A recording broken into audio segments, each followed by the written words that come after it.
Macmillan Audio presents The Spiritual Child, the new science on parenting for health and lifelong thriving, by Lisa Miller, Ph.D., with Teresa Barker. Read for you by Christine Marshall. In Love, for Isaiah, Leah, and Lila. Introduction. Science is a lens, a way of understanding just about anything, including, as it turns out, spirituality. Science is particularly powerful in deciphering things difficult to perceive with the naked eye, which has made it all the more valuable as we search for tangible evidence to explain our relationship with an essentially intangible realm. I am a clinical psychologist and director of clinical psychology at Columbia University Teachers College, and a leading scientist in the now booming field of spirituality and psychology, mental health, and thriving. My lab has conducted multiple research studies and published scores of research articles on spiritual development in children, adolescents, and families. Often, when I give talks across the country, parents rush up with accounts of their children caring for younger siblings or elderly grandparents, talking to animals, or singing in prayer. "Children are so spiritual," they'll say. Sometimes, in difficult family moments or a crisis, children display wisdom and understanding far more on point than the surrounding aggravated or bereaved adults. These moments are but a glimpse into the deep foundational reality of childhood.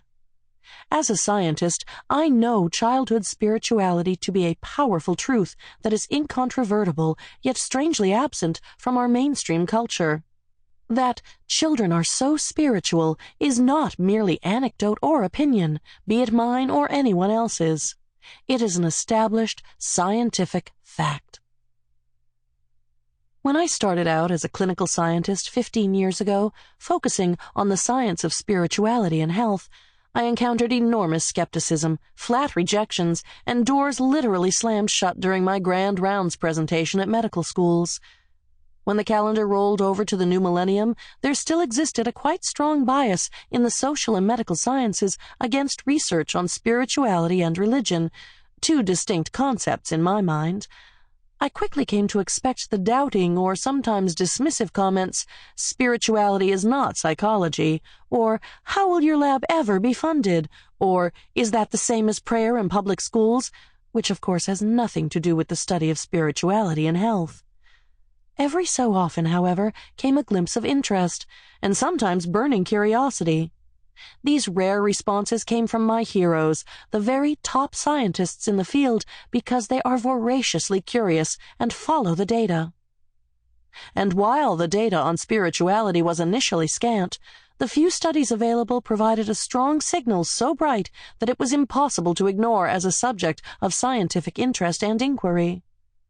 Thus began my scientific journey, which has become my life's work, the study of our inborn natural spirituality as foundational to mental health and wellness, particularly as it develops in the first 2 decades of our lives.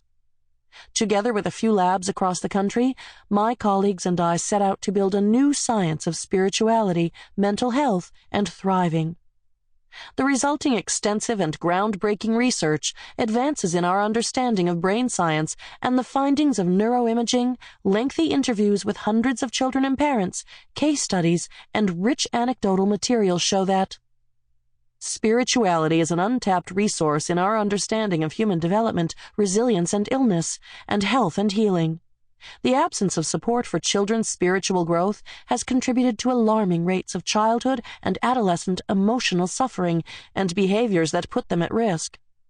Knowledge of spiritual development rewrites the contemporary account of spiraling rates of depression, substance abuse, addictive behaviors, and other health concerns.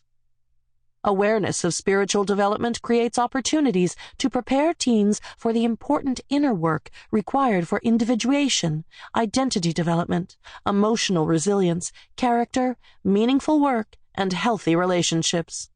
Spirituality is the central organizing principle of inner life in the 2nd decade, boosting teens into an adulthood of meaning and purpose, thriving and awareness.